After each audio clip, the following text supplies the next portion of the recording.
Greetings, Westside. We are here to continue our study in the Gospel of John, chapters 13 through 17. I hope that you have spent some time and energy looking at our previous recordings. And we have spent, each week, we spend about an hour on Friday afternoons. And then we come together to discuss a segment of this gospel so that we hope that it is valuable to you. One of the ways we hope that you'll show us that it's valuable to you is to communicate with us. You can reach out to us through the church office, through email, through text, whatever method. You can reach out to any of us with questions or comments or statements. We'd love to hear from you. We'd like to know that this is effective. And the reason we want to know it's effective is we want to improve it as we go. And we'd like to make it as best we can. In this session, we're going to talk about the last part of John chapter 13. As we talked about in our last session at the very end, if you notice in verse 30, John writes that, "And it was night." This is more than just a mark of a clock time. This is about how things are about to change. We need to remember that in John's gospel, light and dark are very important things that he tries to create spiritual imagery with. And in this case, we see that Judas went out and it was darkness. He went out into literal darkness, but found himself in spiritual darkness. And I think with that change, we see that the room changed. If they were in a room, which we assume they're in a room, probably the upper room as we typically refer to it as, things change. The mood changed. The way Jesus spoke to them seems to have changed. The way the disciples respond to Jesus seems to have changed somewhat. And I was wondering that, this is a question for the group here, that do you have an example in your own life where you experienced some sort of change in an environment? Maybe you were sitting in a conference room at work and someone either walked in or walked out, or somebody said something and that changed the mood of the room. Do you have an experience you might share about that? Yeah, I mean, when I preached here a few times many years ago, I remember when I started as a minister here, and I would have to, I had to learn to preach. It hadn't been anything I had done before, and I remember when I got started, it seemed like every time I would preach, something crazy would happen. One time I was preaching and there was a crow that kept hitting this window over here. It just was banging into the window, and I'm up there trying to get a message across, and I know everybody's going, "What's going on?" And looking over at the crow hitting the window, which was awkward. I actually preached the day that Bruce Grice passed away, and I remember how hard that was for me because you're trying to present a word to people that are hurting, and that's where everybody's minds are. So I actually included that in my sermon that day, but you could feel it in the room. And that, I would say, for anybody that's got up and preached or taught in times when big things happen, you could literally sense it in the room when it's going on. I think a situation that sticks out to me, I'd have to go back to kind of my childhood. I remember 9/11. So I was in middle school then, which is crazy to think about. And they didn't really put it on the TVs and stuff, but the news got out still. And it was still kind of pre-cell phones and all that stuff. I think maybe a few kids had some sort of Nokia brick thing. But somehow the news got out to us, and I just remember the murmuring kind of going across, and the most distinct memory I have of it was in the cafeteria. Just seemed like the mood was different. And then, of course, when we all got home, I think the school sent us home with a letter of some kind, and then when we all got home and saw the chaos that ensued, I mean, not only did the mood at school change, but the mood of our country changed, pretty quickly. So anyone looking at this video can tell that I was not in middle school on September 11th, okay? I was an adult, I was earning a living, and I was on a business trip. So in that same vein, I was on a business trip working with a customer, and we were doing some particular product trials. So we were away in a laboratory, and we came to a point where we needed to take a break, and we took a break, and it was on the television in the break room, and it was just amazing. And so immediately I got a call from my boss who said, don't try to fly because all the flights are closed. Keep your rental car and drive home. I was in Louisville, Kentucky. So it wasn't that far, but we had people in Oregon, and it took them 10 days to get home because they couldn't get a rental car.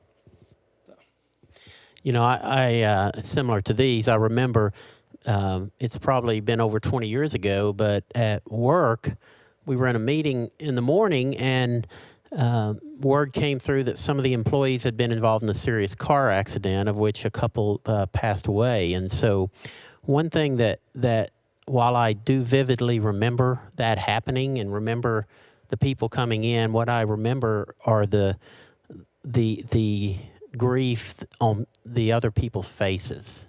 You know, these are people we know, people we worked with and maybe played with sometimes. And I when you asked that question, I was thinking, wow, I wish someone had a cell phone back in this upper room or wherever they were meeting, and what would the look on their faces be? Some may be grieving, some may be unsure, but you know, there had to be expression and emotion that was played out when Judas left that room. And like you said, it changed from that point forward. I was just going to say that kind of based on that, I think that's the intention of what John is doing here with this wording of, and it was night. The theme of light versus darkness begins in John chapter 1, and we see this imagery of light being associated with life and darkness being associated with death or lost or just kind of this dark tone. We see the imagery of night come to play with Nicodemus. When he comes to Jesus, he comes in the darkness. And the next time we'll see Nicodemus in the book of John, he comes to during the day, and he is called a disciple. So that theme plays out, and I think the intention of the author here is, especially here, to change that mood. It's kind of like in a movie, the dun dun dun, you know, like it's that darkness moment, that hold your breath moment. The imagery I kind of imagine, Daryl, is just everybody kind of looking around, asking a lot of questions, like where is Judas going? What was Jesus talking about? What's about to happen? And just kind of a murmured chaos. Well, and James, I would say a lot of the stuff we've talked about, the 9/11, some of these big things that have happened, these are these huge, you know, momentous things that everybody, but it doesn't really have to be that big of a deal. I agree. It can just be literally, have you ever been in a conversation to where it just got serious really quick? You know, everything, we're laughing, everything's going on, and then something changes that dynamic. Someone says something gets really serious, and then the whole mood has changed for the rest of the course of that conversation or that time together. And I think that's happening here. I agree with you, and I think one of the things that I felt this actually shows to us is if we agree that John wrote this in his old age, this to me is validation that the Spirit is leading him to write this. Because if he experienced this in his 20s, like we did those 20 years ago, how clear is our memory of that? How clear we remember certain milestones and certain things that happen, or maybe the mood. But I think the Spirit is leading John to tell us exactly what is going on. And that's one of the things that I wanted to bring out was these kinds of circumstances, these kinds of writings where he's getting this level of detail is validation to me that the Spirit led John to write these things. It's also like his, it's his remorse letter. Like that I almost get the sense in this scene of the washing the disciples' feet and just how he's constantly hinting at we didn't understand and the kind of the chaos of the understanding is he's almost saying like we should have understood. You know, he's now had the luxury of a lot of time to reflect on all this, and Any of us that have had a chaotic event happen, whether it was a car accident or a close family member or friend dying or anything like that, once you get through the initial chaos and you get to that period of reflection, you start remembering little details that maybe you didn't remember at the time. And you start holding on to those things. They associate with things. And you get that sense from John here. Like this is a seemingly little detail. Because, they're having the Passover feast. Of course it's dark. It's dinner.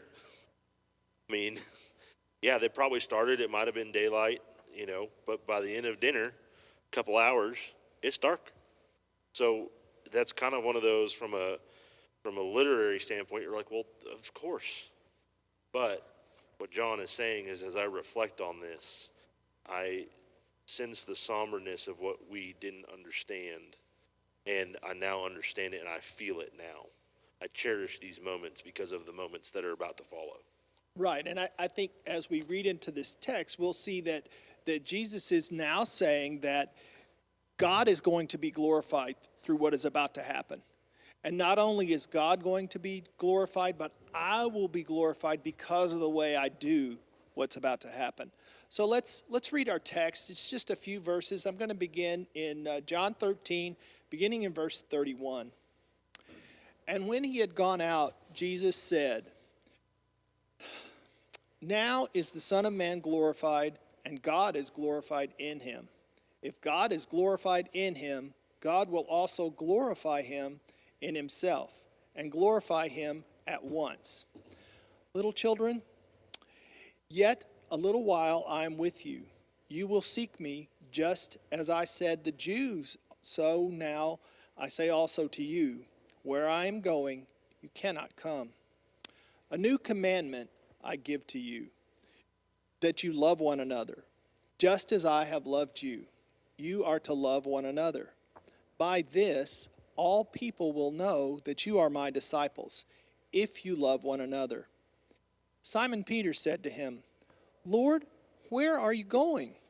Jesus answered him, "Where I am going, you cannot follow me now, but you will follow afterwards." Peter said to him, "Lord, why can I not follow you now? I will lay down my life for you." Jesus answered, "Will you lay down your life for me? Truly, truly, I say to you, the rooster will not crow until you have denied me 3 times. I think one of the things that I wanted to bring out in this is that in history's greatest tragedy, God is going to be glorified. It's going to glorify God. One is because it is being done at his behest, and Jesus is doing it so willingly, even though he had the opportunity to stop this person who would betray him, that would lead him to the cross. He willingly did that.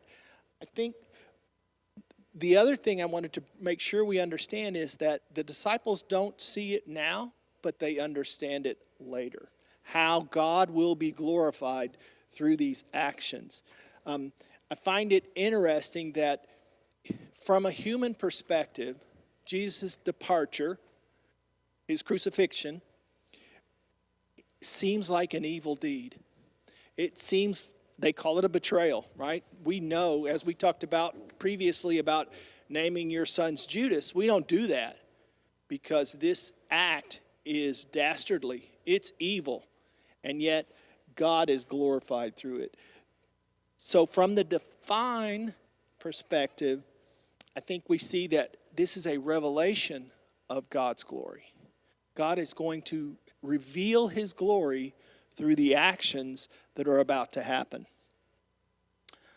I got some notes from Marcus, who isn't here, and I want to share some of those with you because he sees things differently than I do, and I love the way he sees things, and I want to make sure that he's joined in with us, in that he says that the glory in John's writing refers to Father and Son's mutual revelation of one another. Jesus reveals the Father reveals the Son. And this demonstration is through miraculous works. It's through the fulfillment of prophecy, and it should be understood that during this time, God would be glorified by Jesus' death, resurrection, and ascension to the right hand of the Father in heaven. I think that's sometimes this the way John writes in this circuitous language, at least in my mind, it feels a little circuitous about the glory. I think sometimes it skips past us because maybe I'm not smart enough to figure that out. But Marcus helps me in that he said, this tragedy is going to reveal God's glory, and God will be glorified in it. And I think God is glorified because Jesus was able to look beyond the crucifixion and beyond the resurrection to his ascension back to the Father, which is his rightful place. We see kind of that beautiful nature, I think, of him being man and God here, too. And so, like you said, it's almost this moment where he says, okay, that happened, but it doesn't really change what's next. We're still on the same path. We're still doing what we need to do to redeem humanity, and it's kind of that moment where you see that in his words, I think. Well, it's also a foreshadowing.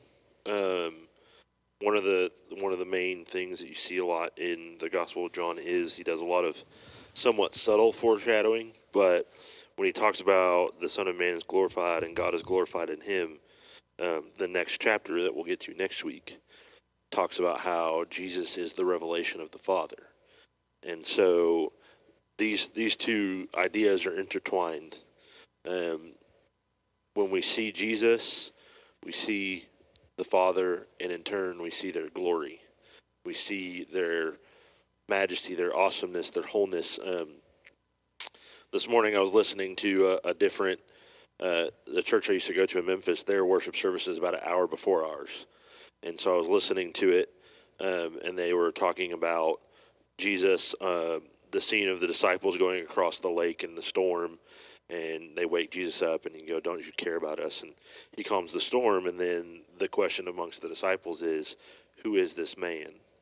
And that is a revelation to the inside of the disciples, even to hear in the Gospel of John. They don't understand yet that this man is the Son of Man, the Son of God, the very revelation of the image of God, which all of us were intended to be at creation. And that's where it gets cooler, is that in a sense, as followers of Christ, baptized believers, we are now the glory of God made manifest to the world. We are now the connection from people that we interact with to the glory and love and presence of the Father. Well, and of course, this word glory has to do, oftentimes is construed as weight, having a weightiness about it. And the weightiness that strikes me most in this circumstance and what is just about to happen in the coming hours is that Jesus and God tells us that we can trust in his promises. Because Jesus was so trusting in the promise of God that he would glorify him, that he did these things, that he selfishly relinquished his human life on a cross in the most agonizing way because he trusted God's promises. And I think that could help us in our glorifying of God is if we are faithfully trusting in his promises and doing what he calls us, both individually and collectively, to do so that he continues to be honored in this life.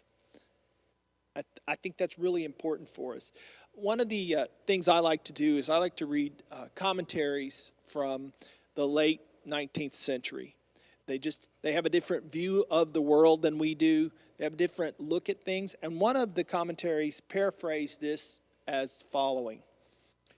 If God the Father is to be especially honored by my death, then he will at once place special honor on me for my personal work, and he will do it without delay by raising me from the dead and placing me at his right hand. I thought that was an interesting way to think of this because glory seems to be out of our typical everyday vocabulary, but we do understand honor. Jesus is honoring God by doing as he was asked to do because he trusts in his promises, and therefore God is honored in return. Josh, you look like you have something to say. No, I'm waiting for the real good part here in just a few. Not that this isn't great. Okay, thank you.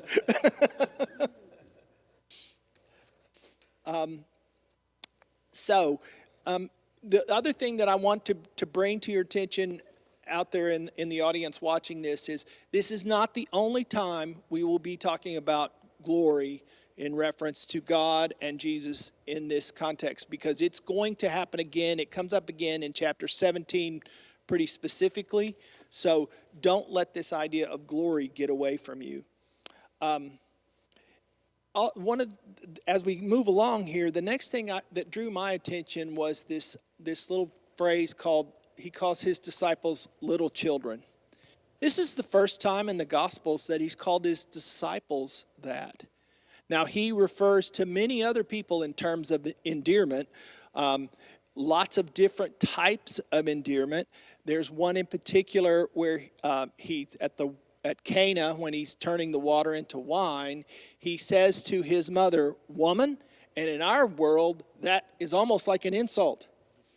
In his world, he was honoring her by calling her by that title rather than saying mother. Not something I knew until I looked into this, but being called little children is very much a term of endearment. Jesus said in a couple of other places about let the little children come to me, right? So he's calling these as little children. One of the things I want to do is I want to skip over verses 34 and 35, okay? Because I believe the disciples missed that the first time around. I think they missed the new commandment because Jesus said, I have to depart, but don't worry, it'll be okay. And Peter says what? Where are you going? Where are you going? What's happening? I don't understand. I want to ask you guys, do you see the upcoming denial by Peter differently than the betrayal by Judas? And how do you see it differently? I think inherently we do, but I'm not sure we should until we get to the rest of the story. So, Judas's betrayal, it's hard for us because we see all this, we know the whole story, right? So it's easy for us to read this and jump to the part where we know that at the end of John, Peter gets kind of, lambasted by Jesus, cut to the heart, and really challenged for his 3 denials, and returns to a state of, I don't know what you want to call it, but in good favor with Jesus might be a way to say it. I don't know that it's quite that, but I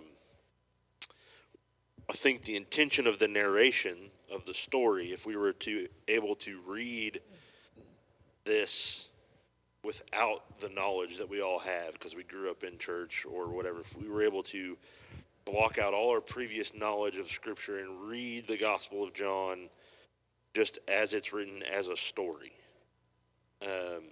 when you get to Peter's denial later in the book, it's supposed to be equally as shocking as Judas's denial or betrayal, because they're both foreshadowed, they're both predicted. One, obviously, Judas is predicted in the Old Testament, but here Jesus is predicting Peter's denial, and it's supposed to be this moment where we are all found going, why aren't any of his disciples who seemingly were ready for war are now running and hiding? Where did they all go? And it's that It's that scene in the narration of the heroine is alone. All of his friends seem to have abandoned him. All hope is lost. That's the whole point of what's happening there. It's that climactic event where the tension is so high that we're all waiting for the resolution, which comes in the resurrection, and then post the resurrection when Jesus and Peter have their conversation by the lake. That's when the tension between him and Jesus are released. So I think here the intention is for us to get that same shock once we get to the point where Peter denies it. And it's maybe even more shocking because Jesus just told him, you're going to do this. And you would think, like, how many of us have, as kids, our parents said, well, you're probably going to do this. And you're like, no, I won't. I won't do that. And then, a day, a week, whatever later, you go back and you look and you're like, dadgummit, my mom was right. I did it. And somehow that little warning that you're going to do this didn't register enough in our brains to say, oh, mom said I was going to do this and it would be bad. I shouldn't do this. Mom's probably right. No, our audacity as children or young adults or whatever is to say, whatever mom says, she doesn't know. And then you get the hindsight part. I don't think anybody's surprised that Peter's the one that says this, right? He's the one who draws the sword, right? He's the one who says, Lord, you're never going to wash my feet. And then he jumps in, well, just wash my whole body.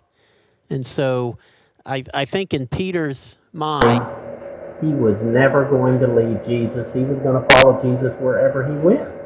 So I think this was a pretty natural reaction on his part. He wasn't thinking about where Jesus was really going. He didn't get that yet, but he was committed to always go with Jesus, I believe.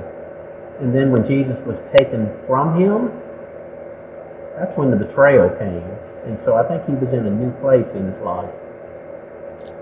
Yeah, and in verse 10 on back in chapter 13 that we've already gone through, I'll just go back to it when he does say wash everything, and it says the one who's bathed, this is Jesus saying, the one who's bathed does not need to wash except for his feet, but is completely clean, and you are clean, but not every one of you. And when you said you are clean, part of that would be you are clean as you are clean, Peter, right? And so the question that you posed had to do with Judas. What's the difference? Well, I think we know that Judas wasn't clean. Judas, there's something that, as we kind of talked to in Ben's lesson, there's something there that his heart wasn't right? There was something more there. And so when Satan enters into him and all that goes down, there's something inside of Judas that is so unclean that it's allowed to seep in, and it was there before, clearly. This wasn't something that just happened. Whereas to Peter is clearly clean, and yet he's going to betray Jesus too. He's going to make just the same level of mistake, right? But the difference is that Judas, didn't have that clean heart, but Peter is more like, I think, hopefully where we find ourselves. Hopefully a person who loves Jesus, who's trying to do right, trying to do good, but we fail and we fall, right? And so we're not exempt because we're clean. So it's good for me to read that Jesus says right here, you're clean, Peter. Like, not all of you. Peter was clean. And yet what happens? He betrays Jesus, right? To that level, Jesus still knew that his heart was right. His heart was good. And so I think that's the difference. I think Peter's heart was right, and you're going to see the way he responds later when he comes back to Jesus. And Judas was too far gone. So I think that's the big difference I take from it. Yeah, but at face value, like you said, here's Judas. He doesn't deny Jesus when Jesus says go do it. But Peter's like, no, I'm not going to do that. So at the front end, it's almost like Peter's worse. But as I already mentioned, his heart's better. And what he does with it later, everyone messes up. Everyone falls apart. Everyone doesn't do right during this scene. But later we see where he gets it right. Well, and my thoughts were that Peter is speaking out of human nature. He's speaking, hey, this is the kind of guy I am. I don't do those things, because he's trusting in his own ability to do these things. Whereas, as we read earlier in this chapter of John, Satan has possession of Judas. So now we know the difference is whether or not Satan really has possession of us, because we all stumble, we all falter, we all fail, and we all deny to a degree. So Yeah, so the challenge is that Peter's handles the remorse correctly. They're both kind of equal in their betrayal level. We could argue back and forth who's worse, maybe. But the reality is what makes Peter better is that when he hits that remorse point, he handles it correctly. Judas does not. And that kind of goes back to our conversation last week of, is Judas forgivable? I think he is forgivable, but he doesn't handle the remorse right. And so we're left with the question mark of, well, is he forgiven or is he condemned, right? But with Peter, he encounters that remorse, and it leads to a change in his life, that he becomes, Peter the Rock, the confessor of the church, and goes on to do many things to the point where his reputation is that he died on a cross. And there's a lot of questions about the truth to the whole whether he was hung upside down or not thing. Doesn't really matter. At least even if it's just a legend, it's that kind of way of saying that Peter really turned it around to the point where he understood who he was and where he was with Jesus. And that's where the narrator of this is trying to get us to, is understanding that you have two bad betrayals, but one handles the remorse right and one doesn't. It could be a lesson in itself of just what do we do after our worst moments, right? All of us, what do you do? We're all going to have bad moments. What do we do when we have that worst, bottom,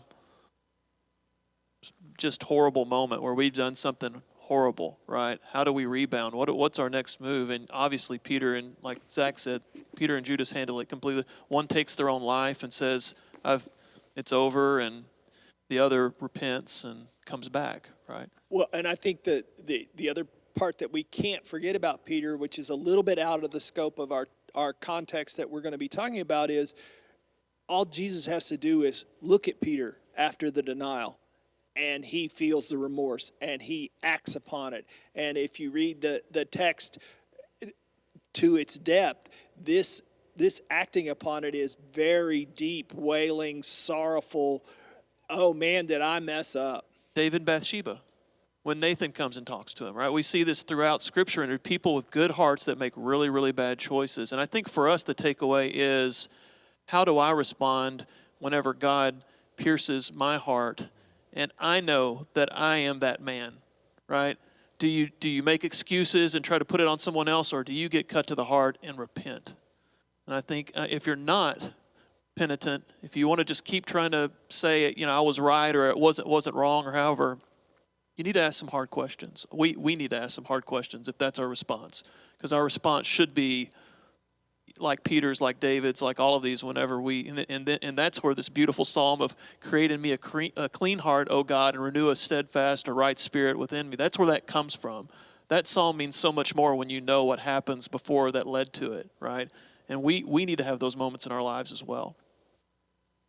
It's that scene that you brought up, James, makes me think of, as a kid, I always was afraid of the anger of my mom, but I was far more afraid of disappointing her.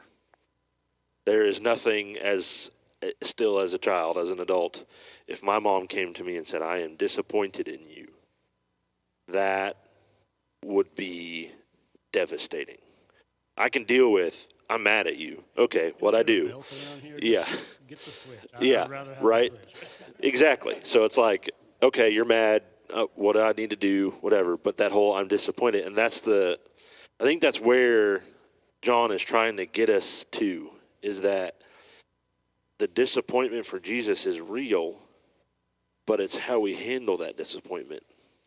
And it makes you ask the question, what ways have we disappointed Jesus as a church, specifically the West Side Church, as individuals?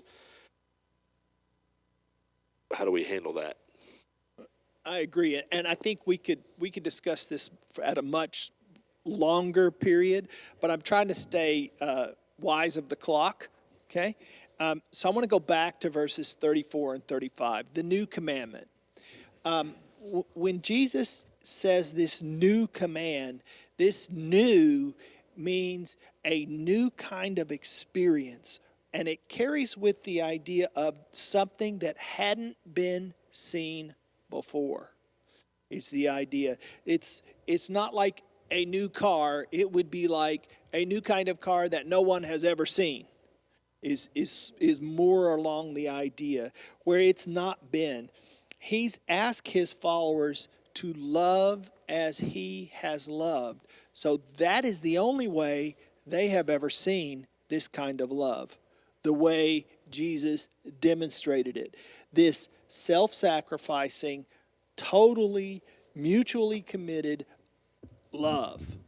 And he's saying that when you practice this new command, those around you will be amazed. They will see something they have not seen before. And I think that is where we want to be. We all remember the discussion in Luke chapter 10 when the guy comes to Jesus and he says, what are the commandments? Who's my neighbor? And Jesus gives him what story? The Good Samaritan. So to the Jews of that age, only Jews were their neighbors. Everybody else was essentially an enemy at varying degrees, right? Considered to be of lesser status. But he's saying that this Samaritan is the one because he's trying to guide the way they think about others. He's trying to guide their way of how to express this. And so a neighbor in the Jewish mind was about an earthly relationship. It was about having I don't even know what it's called at the moment, having a relationship because we're all male, or we're all living in Arkansas, or we're all live in the Russellville area, or whatever it is that ties us together. That's their idea of a neighbor. That Jesus says we need to think beyond that. We need to think more about how we do this. This, what he's calling them to now, is a spiritual relationship. He says they will know that you are my disciples if you love one another. He's trying to get them to develop a spiritual relationship of how they work together. I'm with you. Like you made a really good point earlier. I thought the way that you've read this and that you presented it today, that they miss this. And I think that makes a lot of sense because when we open with that, Jesus comes out and the last thing he says before he gives this a new commandment, the last thing he says is, basically, I'm going somewhere and you can't go where I'm going. And right after this huge statement, verse 34, a new commandment I give you, the love one another, and then all men will know that you're my disciples if you love them. That is a huge statement, right? I want to talk about it now. We can look at it now, and it's like, wow, what does that mean? There's so many things, even in our discussions that we've gone to, and yet in this moment, he says that following when he says, you can't go where I'm going, and you could just see Peter. He doesn't hear it, right? Because what's the next thing he says on the next page? Lord, where are you going? He's just sitting there, and that's all he's stewing on. And I wonder how many of the rest of them were doing the same thing, like, whoa, where are you going, Jesus?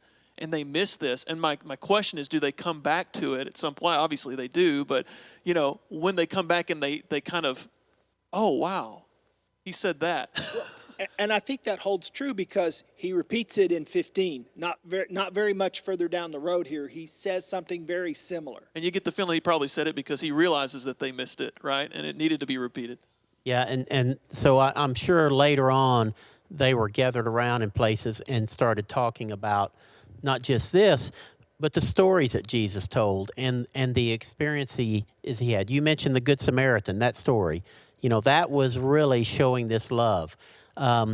I think it was with the woman at the well. This was a woman who was likely an outcast in her own community because she had been married so many times, and yet here's Jesus, a Jew, talking to this woman, and they came back, and I think they were amazed that he was talking to them. So it was almost this is really love, is to spend time with and don't judge the outcast. And then another story, the opposite way, may be the rich young ruler. Here's someone who came to Jesus saying, "What do I need to do to have eternal life?" And Jesus, knowing his heart, I think, probably knew that the poor were not his neighbor.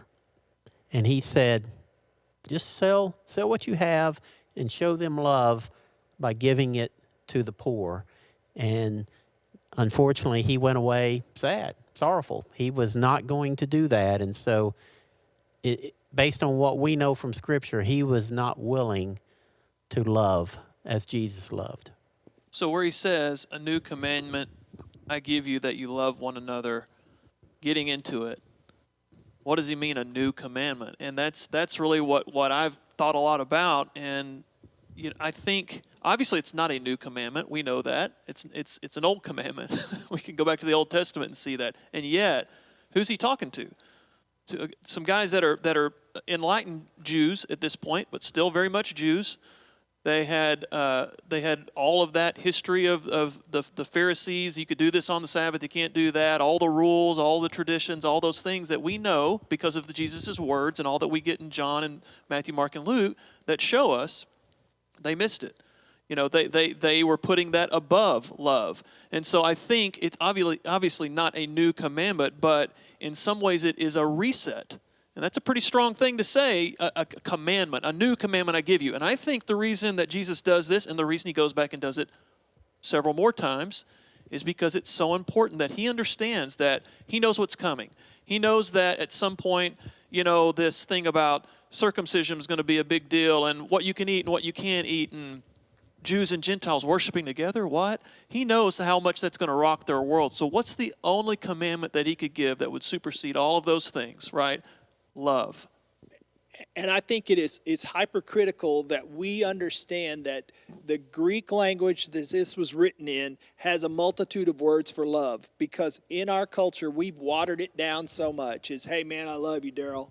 I love my Chevy truck, or I love my this, or I love my that. I love my dog. Whatever it is we love, we've watered it down to not mean the same thing. In this culture, at this time, when John records him saying this word, it means you are to seek the other's best interest the same way that I've sought your best interest, all the way to selfless denial. So I know we're going to get to the part of how this is our defining characteristic, but kind of to keep going with what we're talking about the revelatory nature of this. I've always imagined, Jesus, when he has his resurrection and he's walking with his disciples, he says that he'll give the Spirit, and the Spirit will help them to understand all the things that God has said about me from the beginning. Right, so they get the Spirit and they go through this process, and we can see it kind of a little bit in Acts, is that they've read through their scriptures again, and now they understand. And I've always wondered, what is it like when they get to 1 Kings chapter 8? Because the reality is, 1 Kings chapter 8 is when Solomon blesses the temple, and he prays this prayer that I encourage all of you to go read in its entirety, because in a way, it's a summation of all the things that Israel did not do. And when we think of the temple of Jesus' time, we all know kind of the imagery of it in our heads. It's got the different courts, the courts of the Gentiles and all those things. That wasn't in the plans. That wasn't in the original plans. God placed the people of Israel where he did so that from the very beginning they would be a light of love to all the nations. So in the ancient Near East, where we're talking about, the Mediterranean for us, if you look at where Israel is located, you have to remember that in these times, Using ships is very costly and very dangerous and very time-consuming. So when armies go to war, more often they march versus, nowadays we just forget how easy we can get around. We can just hop on a plane and be around the world in a few hours. When Egypt or Babylon or Assyria, any of those nations wanted to fight each other, they had to go right through Israel because that's where the water was. There was no water anywhere else that you could drink. From the very beginning, the people of Israel were always supposed to be a light that redefined how we interacted with the world. And when you read the prophets, you read that from the very beginning, Israel never, ever got the memo. There was so much infighting, so much selfishness, so many things. And I think the lesson for us is from the very beginning, maybe not the very beginning, but from not long after the beginning, I think sometimes the church never got the memo. That what we are supposed to be is a people that show God's love, and that is the only characteristic that we are supposed to be known by. Jesus, the only way he says that people will know who you belong to me is here in chapter 13. He says, the world will know you by the way that you love one another. And I think when you read church history, that message has gone over our heads for 2,000 years. It fit very nicely with the Crusades.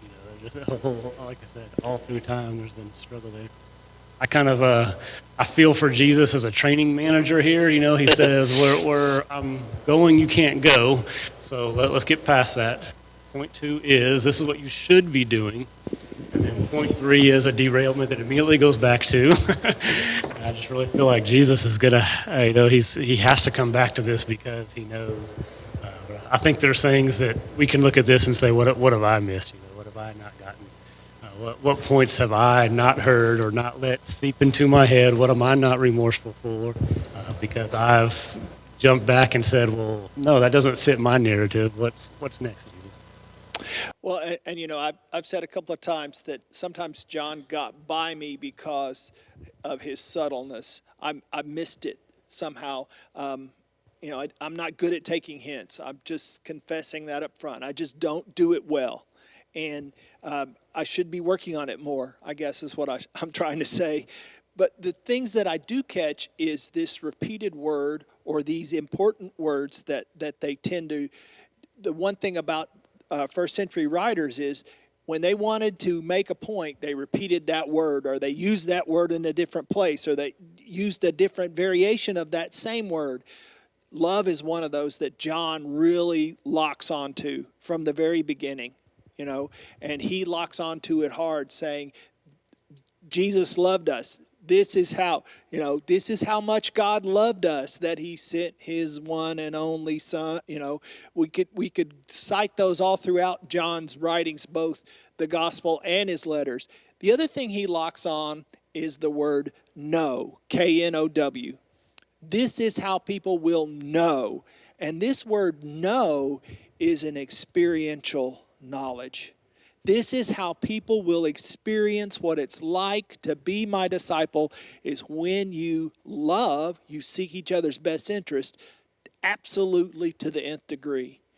I think that is what Jesus' new command, that's what the newness is. People will recognize your relationship with God, and they're going to want one with you.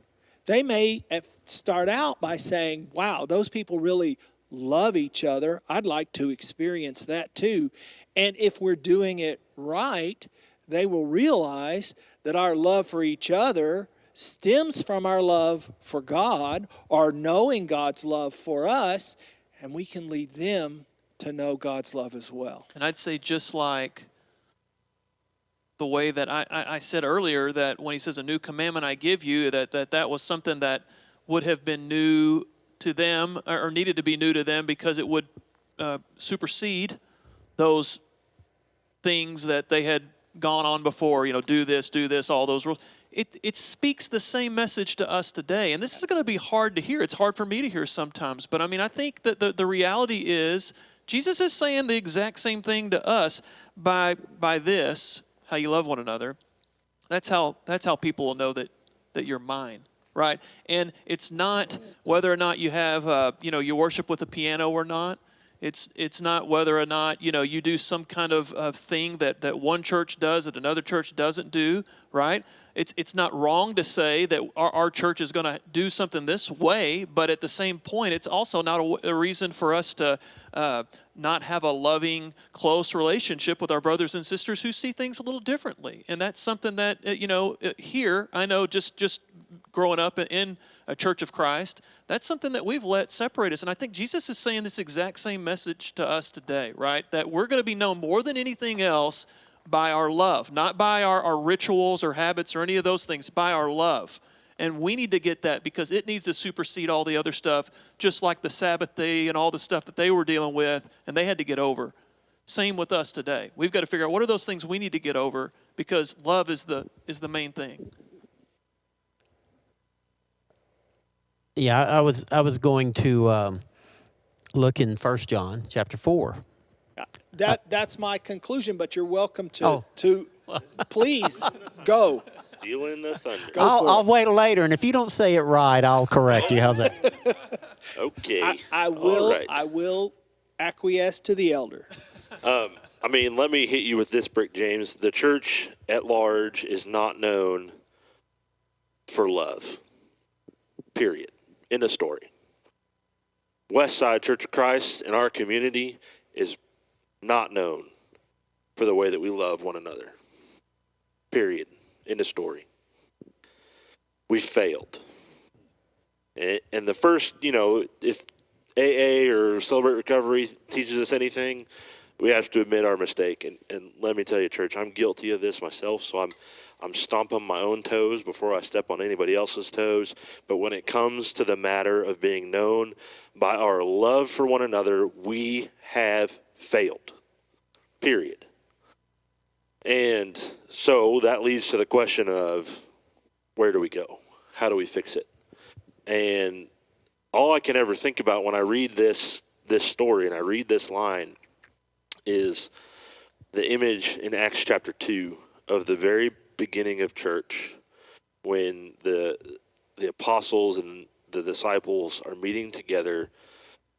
Luke, in his story and in his recollection, leaves us with this little epitaph that I wish was the defining characteristic of all of our churches, and that's that they met together and there was not a need amongst them.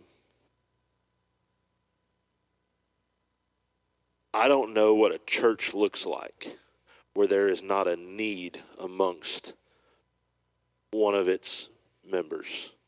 I think it's, in a church of 400, we could all have full-time jobs trying to take care of each other's needs, right? Like, because as soon as we fix somebody else's need, somebody else has a need. But this is not our reputation. Our reputation is for being petty, for bickering, for trying to say that one thing is better than the other. I spent a lot of time trying to find this quote, and I can't find it, but I'm just going to say it. I want to say this was a Sam Harris quote, but don't hold me to the fire on that one because I can't remember. But I have heard it said that the greatest evidence for Christianity is Christians who live out the love of Jesus. Conversely, the greatest evidence against Christianity is Christians who don't live out the love of Jesus. And I think the latter part of that statement is how non-believers see the church. They see it as hypocritical, petty, infighting, divisive, angry, hateful, all of these things. And the list could go on. But the reality is political. Yeah, it's a long, long list when it should be a very, very short list. When they look at this church, when they look at our houses, when they look at our people, they should say, that's somebody who loves and is going to help those that they love. And it starts not with how we love the world, or those outside of the church. It's the ones inside the church. And we forget that. We spend so much of our time being worried about visitors and evangelizing and so many things. And it's not that those things aren't important, but we do it at the cost of taking care of one another. And that is a major failure of the gospel of Jesus Christ. Well, and so to lead us toward conclusion, I agree with you, because when you hear this, it says one another. It's going to take each of us and all of us. It's not something any of us can do on our own, and I'm not trying to soft pedal our failure. I'm just saying we all have a responsibility. It's one another. That's mutual. That's me to you and you to me. It works. It's a two-way street, and it has to be, because mine's going to fail from time to time, and I'm going to need yours. In order to meet someone's needs, you have to know what their needs are. And in our culture, we don't like to share those needs. Our culture teaches us, strap up your boots, pull up your pants, take care of it yourself. You're on your own. No one's going to help you. The only thing the world owes you is a swift kick in the face. So we don't share our needs. We just don't. And my second point of this is, let's not forget, when Jesus said this, they missed it. Okay? They missed it.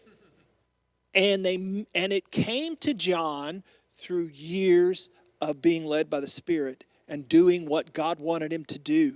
Okay? That's how it came about. And that's how he was reminded, oh my goodness, this was a new command, and this is like really important. We missed it the first time. So, and the reason I believe that's true is because John's letter, which we're coming to, tells us that. John's letter in chapter 4, and Daryl, if you would read verses 7 through the end of chapter 4, just read it, and that'll be our love is statement for this week. All right. Yeah, let me use the microphone here. 1 John 4, 7 through 21. NIV. Dear friends, let us love one another, for love comes from God. Everyone who loves has been born of God and knows God. Whoever does not love does not know God, because God is love. This is how God showed his love among us. He sent his one and only Son into the world that we might live through him. This is love, not that we loved God, but that he loved us and sent his Son as an atoning sacrifice for our sins. Dear friends, since God so loved us, we also ought to love one another. No one has ever seen God, but if we love each other, God lives in us, and his love is made complete in us. We know that we live in him and he in us, because he has given us of his Spirit. And we have seen and testified that the Father has sent his Son to be the Savior of the world. If anyone acknowledges that Jesus is the Son of God, God lives in him and he in God. And so we know and rely on the love of God. We know and rely on the love God has for us. God is love. Whoever lives in love lives in God, and God in him. Love is made complete among us so that we will have confidence on the day of judgment, because in this world we are like him. There is no fear in love, but perfect love drives out fear, because fear has to do with punishment. The man who fears is not made perfect in love. We love because he first loved us. If anyone says, I love God, yet hates his brother, he is a liar. For anyone who does not love his brother, whom he has seen, cannot love God, who he has not seen. And he has given us this command: whoever loves God must also love his brother. That was a lengthy description of our love is idea, but I think this proves that John finally got it. He understood it, and he understood it by being led by the Spirit.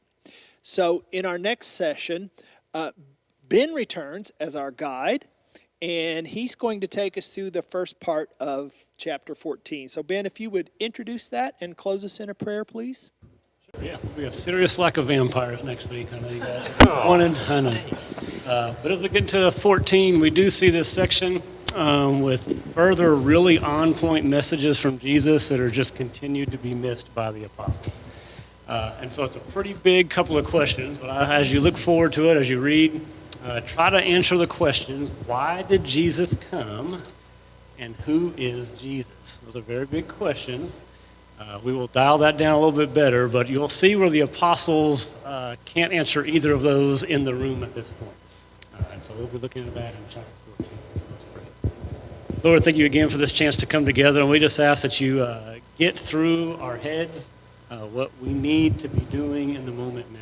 There's just so much around us. There's so much that we know, and there's so much that we just get in our own ways about. We just hope that we'll be like John, and as time goes on, we'll piece it together better, that we'll teach it better, that we'll just be stronger in your will.